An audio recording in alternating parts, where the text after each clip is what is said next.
Bismillahirrahmanirrahim. Assalamualaikum warahmatullahi wabarakatuh. Alhamdulillahirabbil alamin wassalatu wassalamu ala asyrafil anbiya'i wal mursalin wa ala alihi washabbihi ajmain. Bismillahirrahmanirrahim. Yang pertamanya, marilah kita bersama-sama meningkatkan ketakwaan dan bersyukur kehadrat Allah SWT kerana dapat lagi kita bernafas hingga hari ini dan saya dapat melaksanakan tugasan ini dengan jayanya dan sempurnanya. Baik, yang pertama, nama ana Muhammad Habib Lutfi bin Muhammad Safri dan pada hari ini saya akan membentangkan sedikit tentang tugasan saya, iaitu daripada subjek pengantar ulum Al-Quran dan ulum Al-Hadis, ia dalam membincangkan tentang hadis dhaif dan hadis maudhu' berkisar kelebihan kepada amalan. Baik, seperti yang kita tahu, hadis ni dia merupakan sumber kedua selepas Al-Quran, yang di mana pada akhir zaman ni Nabi kata hadis ini perlu dipegang oleh Nabi ataupun umat-umat Nabi Muhammad untuk mendapatkan panduan yang sebenarnya selain daripada Al-Quran. Dan hadis ni kita tahu apa yang Nabi buat, apa yang Nabi lakukan dari segi takrirnya, dan dimasukkan hadis ni seluruh perjalanan hidup Rasulullah SAW yang boleh digambarkan dengan hadis-hadis. Jadi kalau nak diceritakan tentang hadis ni terbahagi kepada banyak bahagian sebenarnya.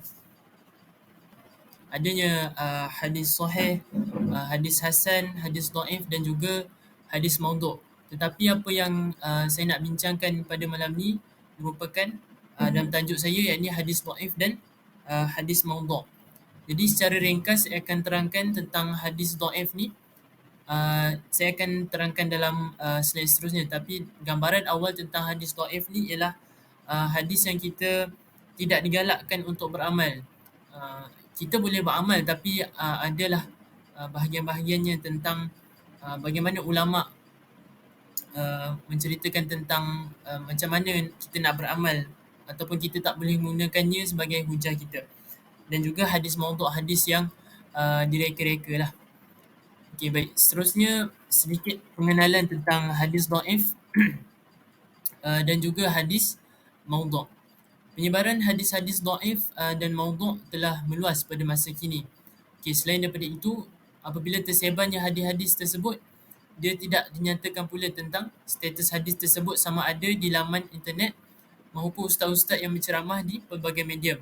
Jadi daripada penyataan ni, kitalah sendiri yang ambil inisiatif untuk dapat sahaja satu hadis kita dapat terima melalui, kalau zaman sekarang ni apa-apa sahaja penyebaran dengan pantas yang berlaku melalui aplikasi WhatsApp ataupun aplikasi-aplikasi media massa yang lain, adanya kita terima satu hadis. Jadi kita tak boleh terima bulat-bulat, kita tak boleh ambil hadis tu bulat-bulat. Kita dah tahu kalau kita ni kurangnya pengetahuan dan ilmu agama, kita nampak saja hadis, kita gunakan hadis tersebut. Tapi tak boleh, kita kena gunakan aplikasi ataupun laman web yang berautoriti daripada yang disahkan oleh laman web mufti dan sebagainya seperti itu, barulah kita boleh mengetahui status hadis tersebut. Ini menyebabkan orang awam mengambil bulat-bulat hadis tersebut dan mengamalkannya tanpa mengetahui status hadis yang diamalkan. Ini yang saya katakan tadi. Dan kekeliruan ini dapat menyebabkan umat Islam berbalas sesama sendiri demi hendak mempertahankan amalan yang diamalkan berdasarkan hadis dhaif dan juga hadis maudhu'. Jadi mereka ni ada hadis yang mereka berpegang kepada satu-satu hadis tu. Jadi bila kurangnya pendedahan dan pengetahuan tentang status hadis, mereka ambil bulat-bulat dan mereka amal, dan akan berlakunya perbalahan antara sesama sendiri. Kenapa seseorang ni atau menggunakan hadis tu dengan amalan yang lebih. Ini yang kita akan bincangkan selepas ini. Yang pertama, kita masuk kepada hadis dhaif. Dan saya sentuh sedikit tentang hadis-hadis yang tadi. kan seperti yang kita tahu hadis ni banyak pecahannya, dan syarat hadis sahih, saya sentuh sikit tentang hadis sahih. Syarat hadis sahih ni dia lebih tinggi daripada hadis hasan. Hadis hasan ni lagi tinggi daripada hadis dhaif, hadis dhaif lagi tinggi daripada hadis maudhu'. Dan hadis maudhu' ni dia tak boleh diguna uh, kerana dia hadis yang direka-reka. Hadis yang direka-reka untuk satu kepentingan sesuatu perkara. Sekarang kita masuk kepada hadis dhaif. Baik, dari segi bahasa, dhaif adalah sifat musyabahah dan lawan bagi kuat. Maknanya hadis dhaif ni hadis yang lemah.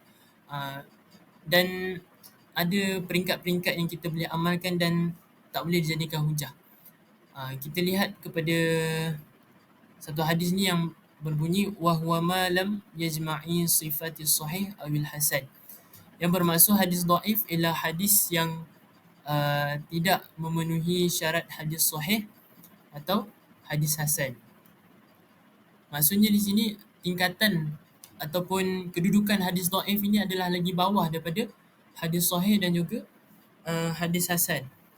Boleh dilihat di sini yakni perawi itu dhabit, yakni kurang cacat perawi yang meriwayatkan hadis dhaif ini. Dan ia juga boleh dibahagikan kepada dua, iaitu dhaif ringan yang boleh diangkat martabatnya menjadi hasan li ghairi dengan wujudnya syawahid atau mutabi'ah, dan dhaif berat pula tidak boleh diangkat martabatnya. Justru itu para hufaz telah menghukum sesuatu hadis itu sebagai dhaif yang berat adalah disebabkan hilangnya sifat adalah pada salah satu perawi atau lebih. Ini saya katakan tadi, perawi itu dhabit, yakni kurang cacat perawi yang meriwayatkan hadis ini. Seterusnya kita pergi pula kepada hukum beramal dengan hadis dhaif.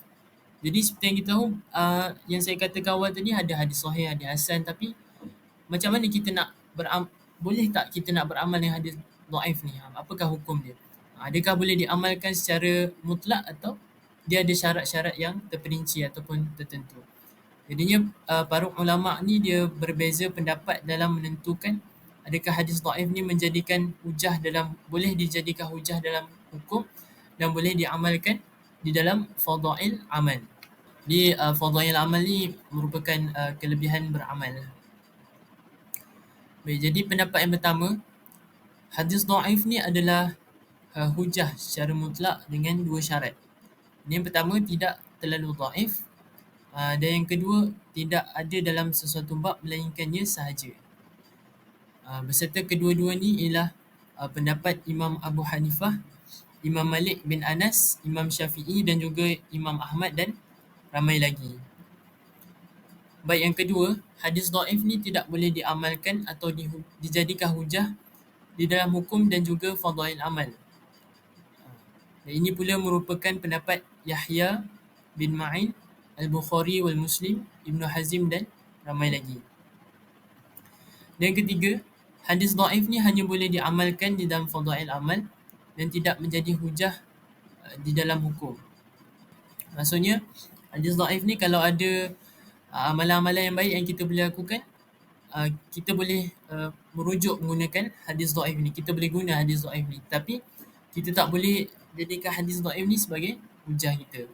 Ini merupakan pendapat jumhur ulama', tapi para ulama' telah meletakkan beberapa syarat untuk beramal dengan hadis dhaif. Jadi kita lihat apakah syarat tersebut. Yang pertama, ia tidak terlalu dhaif. Ini sama dengan pendapat yang pertama tadi. Yang kedua, terdapat asal bagi amalan tersebut. Maksudnya kita tahu tujuan apa amalan yang kita lakukan menggunakan hadis ni tadi. Dan yang ketiga, tidak berintikad ketika beramal dengannya bahawa Nabi melakukannya. Maksudnya di sini kita tidak meletakkan bahawa apa yang kita amalkan tu Nabi juga beramal, kerana hadis ni dhaif. Okey. Dan yang ketiga adalah beramal dalam perkara-perkara yang melibatkan fadail amal sahaja.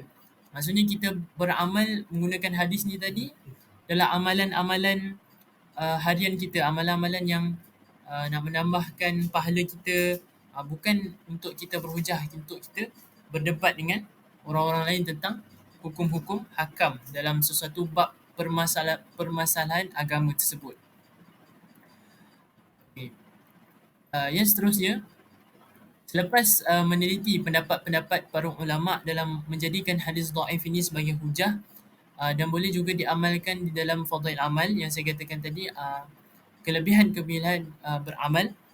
Jadi ia cenderung terhadap keharusan beramal dengan hadis dhaif, tetapi dalam masa yang sama perlu diikat dengan syarat-syarat atau panduan-panduan seperti yang dinyatakan oleh jumhur ulama sebagaimana yang dinyatakan dalam pendapat yang ketiga tadi. Jadi pendapat yang ketiga ni ulama-ulama di serata dunia telah bersepakat untuk ambil pendapat yang ketiga, dan ini juga merupakan pendapat Imam Nawawi dan Mulia Ali Al-Qari. Seterusnya kita pergi kepada hadis maudhu'. Baik. Baik, hadis maudhu' ni adalah sesuatu yang disandarkan kepada Nabi Muhammad sallallahu alaihi wasallam daripada segi perbuatan, perkara, takrir dan sifat beliau sendiri secara dusta. Maksudnya di sini apa yang kita sandarkan tu Nabi tak buat. Nabi tak buat pun, tapi kita yang kata Nabi buat. Itulah hadis maudhu'. Maksudnya kita mereka-reka satu benda yang orang tu tak buat tapi kita katakan benda tu ada. Maksudnya di situ secara jelaslah dan nampak satu penyataan itu, atau di sini kita nyatakan hadis tu secara maudhu'. Jadi lebih tepat lagi ulama hadis mendefinisikan sebagai apa-apa yang tidak pernah keluar dari Nabi sallallahu alaihi wasallam, baik dalam bentuk perkataan, perbuatan atau takrir, tetapi disandarkan kepada beliau secara sengaja. Ini yang saya katakan tadi.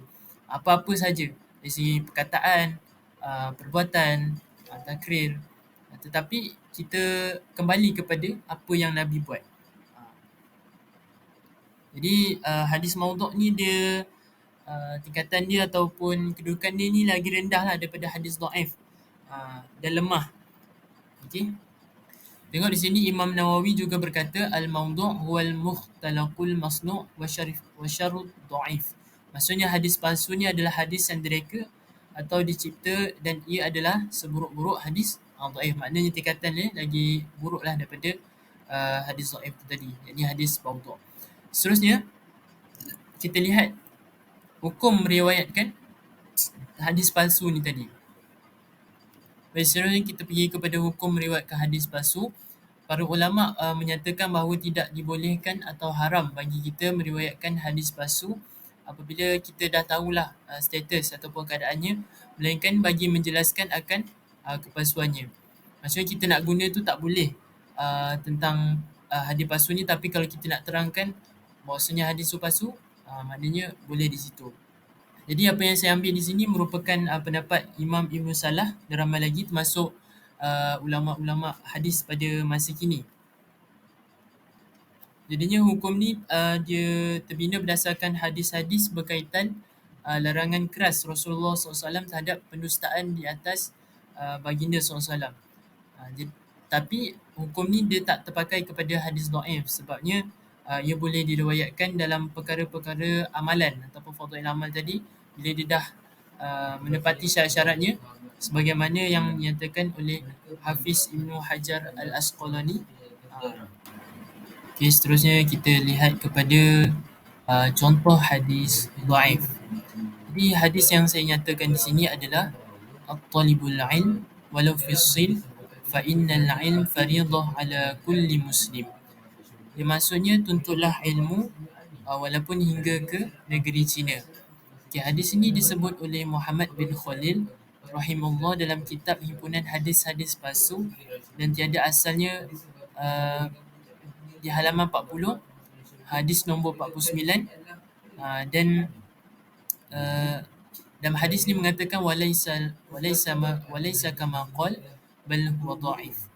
Dan Ibnu Al-Jauzi menyebut hadis ni dalam Al-Mawdu'at, tidaklah hadis ni palsu seperti yang beliau telah katakan, sebaliknya ialah dhaif. Okay, seterusnya kita pergi kepada ulasan hadis yang saya baru bacakan tadi. Jadi hadis ni kerap dijadikan hujah bagi membuktikan bahawa Islam ni menggalakkan umatnya menuntut ilmu sejauh yang mungkin walaupun ke negara China. Sedangkan pada hakikatnya hadis ni adalah palsu. Jadi banyak dalil-dalil ataupun hujah-hujah yang jelas dalam Al-Quran dan hadis-hadis sahih tentang kewajipan kita sendiri sebagai umat Islam menuntut ilmu serta kelebihan mereka yang mempunyai ilmu terdapat dalam ayat-ayat Al-Quran yang mengiktiraf golongan-golongan seperti ini. Seperti contoh dalam satu ayat Al-Quran, firman Allah yang bermaksud Allah ni mengangkat kedudukan orang-orang yang beriman dan mempunyai ilmu dengan beberapa darjat. Dan begitu juga dalam hadis-hadis sahih yang lain yang menjerumus kepada saranan menuntut ilmu. Seperti hadis sesiapa yang melalui jalan menuntut ilmu maka Allah mudahkan untuknya jalan ke syurga. Dan benda yang lain yakni menuntut ilmu adalah kewajipan ke atas Muslim. Jadi telah diketahui di sini bahawa menuntut ilmu itu adalah kewajipan dalam kehidupan umat Islam. Jadi apa yang saya ingin sebutkan di sini adalah kesalahan menggunakan hadis palsu dalam menyatakan sesuatu perkara yang telah sedia ada dalam Islam, sama ada dalam Al-Quran ataupun hadis-hadis sahih. Jadi bila kita gunakan hadis palsu ni boleh jadikan kita ni lupa bahawa ayat Al-Quran atau hadis sahih ni lagi memadai atau sudah memadai dan mencukupi untuk kita nyatakan sesuatu yang berkaitan dengan hal ehwal ataupun hukum-hukum agama Islam. Jadi kita kena semak dulu status sesuatu hadis itu menggunakan laman web ataupun aplikasi-aplikasi yang berautoriti. Jadi seterusnya kita pergi kepada contoh hadis maudhu' pula. Jadi hadis maudhu' di sini yang berbunyi man lam tanhahu salatuhu 'anil fahsya'i wal munkar lam yazdad minallahi illa bu'da. Yang bermaksud barang siapa yang solatnya tidak dapat mencegahnya dari perbuatan keji dan mungkar, maka tidak akan bertambah kecuali semakin jauh dengan Allah. Jadi di sini nampaklah hadis ini seperti hadis yang direka-reka. Kerananya matannya dia tidak cukup sahih disebabkan zahirnya mencakupi siapa sahaja yang mendirikan solat dengan memenuhi syarat rukunnya. Jadi kalau kita tahu solat ni dalam satu firman Allah yang berbunyi innas solata tanha 'anil fahsya wal munkar, yakni sungguh solat itu mencegah kepada perbuatan keji dan munkar. Tetapi muncul pula satu hadis yang tidak tahu status kesahihannya menyatakan bahawa kita barang siapa yang solatnya tidak dapat mencegah kita daripada perbuatan keji dan munkar, maka tidak akan bertambah kecuali kita ni semakin jauh dengan Allah. Disalahlah di situ, maksudnya kita ni kena melakukan solat beberapa banyak kali pun walaupun kita melakukan dosa, dan insya-Allah kita akan mendapat hidayah daripada pelakuan kita melakukan solat tersebut. Jadi daripada syaratnya tetap menghukumi sebagian benar atau sah. Sekalipun seseorang yang solat itu suka melakukan perbuatan yang bersifat maksiat. Jadi salahlah ataupun tak benar apabila dengannya yang maksud yakni solat yang benar justru akan menjauhkan pelakunya daripada Allah Subhanahu Wa Taala. Ini satu yang tidak masuk akal dan tak pula dalam dibenarkan dalam syariat kita. Dan terang-terang di sini menyatakan hadis ini adalah hadis yang maudhu' dan dari segi sanad maupun matanya. Seterusnya kita masuk kepada aspek yang utama apabila saya menceritakan tentang hadis dhaif dan juga hadis maudhu' tadi, mana yang kita perlu rujuk, yakni kepada sumber autoriti. Jadi banyaklah sumber-sumber yang kita boleh rujuk di sini. Jadi kalau kita tengok sumber-sumber di sini adanya yang pertama Arsyiful Islam, adanya dorarnet.com, Maktabah Syamilah, Islamic Content, HDITH, semahadis.com, dan juga yang terakhir laman web Mufti Wilayah Persekutuan dan juga sunnah.com. Dan daripada laman web Mufti Wilayah Persekutuan ni ada banyak syarah-syarah daripada mufti-mufti ataupun orang yang alim lah tentang hadis ataupun apa saja perbahasan tentang hukum hakam sesuatu masalah tentang seperti hadis yang kita baru bincangkan sebentar tadi. Jadi sedikit kesimpulan yang saya dapat buat di sini.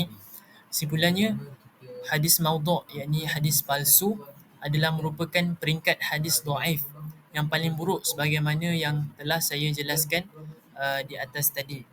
Jadi tambahan pula hukum meriwayatkan hadis palsu ni adalah haram melainkan baginya menyatakan akan kepalsuannya dan akibatnya akan dicampakkan ke dalam neraka di akhirat kelak.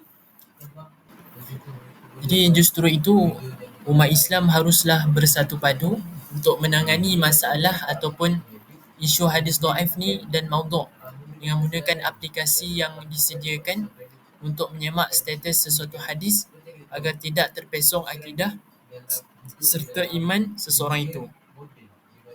Dan di sini saya sertakan sedikit rujukanlah daripada kebanyakan apa yang saya bentang tadi, saya ambil daripada laman web Mufti, kebanyakan daripada Mufti lah, sebabnya ia merupakan satu platform yang sangat sahih untuk kita rujuk. Baik, saya rasa sampai di sini saja pembentangan saya dalam membincangkan tentang status secara terperinci hadis dhaif dan juga hadis maudhu' menggunakan aplikasi yang berautoriti. Apa yang baik itu daripada Allah SWT dan apa yang buruk itu daripada saya sendiri.